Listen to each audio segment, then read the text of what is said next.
In the high speeds and intensity of dogfights in the Second World War, it was often difficult to keep track of what exactly happened to specific pilots as the air battles raged.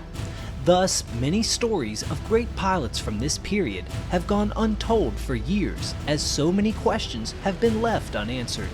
In this video, we will look at one of these very stories where a famed German ace would be lost after a legendary dogfight with no trace as to his whereabouts. And then, 24 years later, the incredible story of how he would eventually be found, still in the cockpit of his fighter. Now, if you enjoy the stories of the battles of history like the one in this video, then you will also love this video's sponsor, Infinite Galaxy. Infinite Galaxy is an epic interstellar strategy game on a vast scale. Here, as Spaceport Commander, you are in charge of bringing your conflict-ravaged spaceport to its former glory. After this, the fate of the galaxy rests in your hands as you battle to try and defeat the Empire once and for all. In order to do this, however, you will have to choose your flagship and crew and maintain a strategic mindset in all your decisions as you take part in epic space battles. All this takes place in a massive map covering the vast galaxy while you are battling it out against other mobile players online. Now, I'll tell you that I'm pretty good at flying World War II fighters, but I think that I could probably use a little more training before flying spacecraft. So, see if you can pilot your ship better than me in Ace Strike. And even custom create your own LoRa to help you manage your crew. Download Infinite Galaxy today to see and get $60 worth of free gifts in-game. Thanks again to Infinite Galaxy, and without further ado, enjoy. Heinrich Bartels was one of the many deadly pilots that flew for the German Luftwaffe in World War II. There are a few things about this ace, however, that separate him from many others. For starters, he was actually a baker late into his teenage years in Austria before the war came to his country. But more relevant to this story is that he was actually one of the few German pilots that had a great deal of success against the British and American forces, which were without a doubt the deadliest adversary that a pilot could face in the 1940s. Bartels originally started his career like many of the greats, fighting in the East. Here, he quickly saw success and downed nearly 50 enemy aircraft in his first 2 years in the air. In this image, he can be seen celebrating his 100th combat mission around this time. But then, Bartels would actually be moved to the western front of the war in 1943. Most of the greatest Luftwaffe aces like Hartmann, Rahl, and many others fought almost exclusively against the Soviets. Many of the great pilots who would come to face the deadly Spitfires, Thunderbolts, and Mustangs of the Western Front would not see this same level of success, and the average lifespan of a German pilot was much shorter in this theater. This, however, was not the case for Heinrich Bartels. Upon being moved to the west, his tally actually took off, and he is one of the few German pilots that actually clearly had no problem with fighting against the Americans, as he put up an extremely impressive kill tally very quickly. Beginning in the summer of 1943, in the Mediterranean theater, he increased his victories to 73 by the end of the year, adding 24 kills to his total. 14 of these would be American P-38 Lightnings, which were certainly no easy adversary for a German pilot. Bartels clearly had no issue taking on the twin-engine fighters, however. His success would continue after the turn of 1944 as well, as he and the rest of his group were then assigned to participate in the defense of the Reich. This was a role that sought to use Luftwaffe fighters to protect southern Germany and Austria against the American bombing campaigns.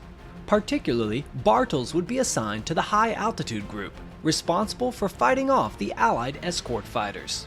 This would mean the seasoned ace would now have to go up against a new adversary, the formidable P-51 Mustang.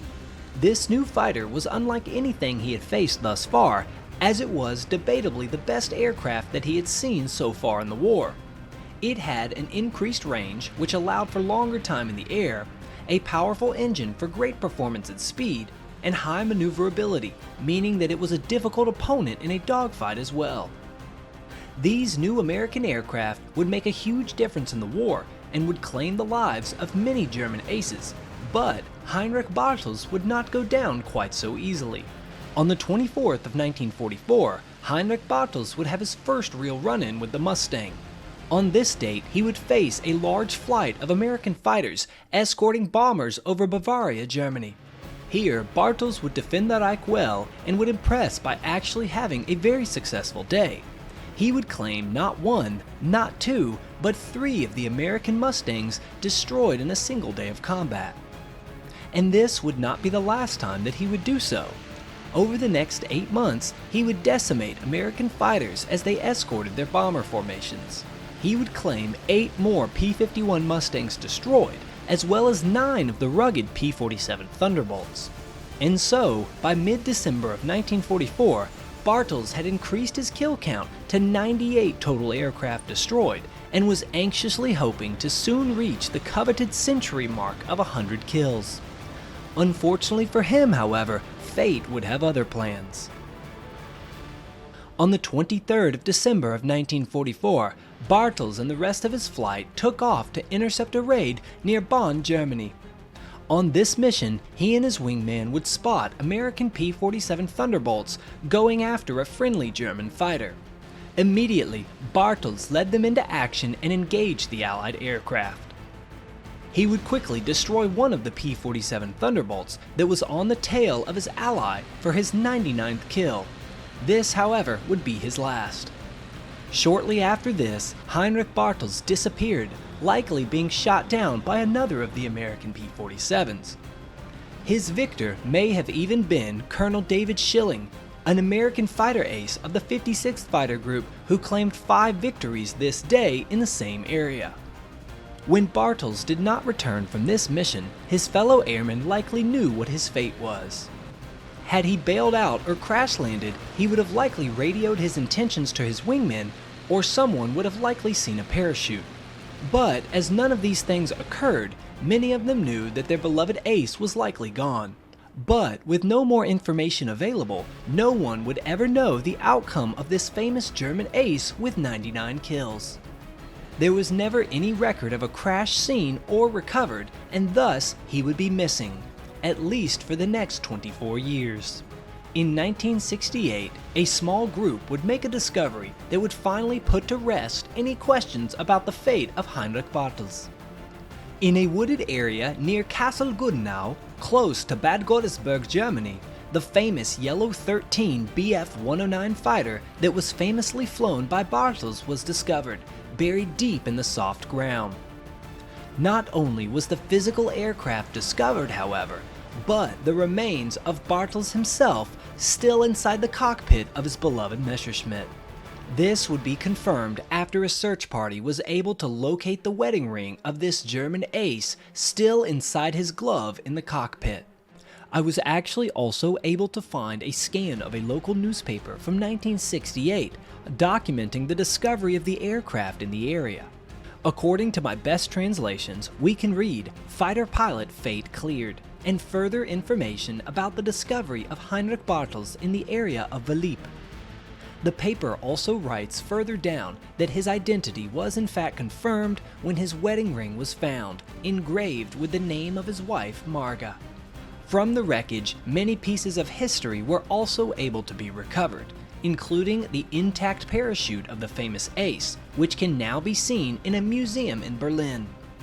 Pieces of the cockpit canopy, the flight stick, and the remains of his uniform were found as well. Bartels, with his fate now cleared and outcome known, would eventually be buried in Germany. At the time he was shot down in 1944, the German pilot was 29 years old. Thanks for watching. Please consider subscribing.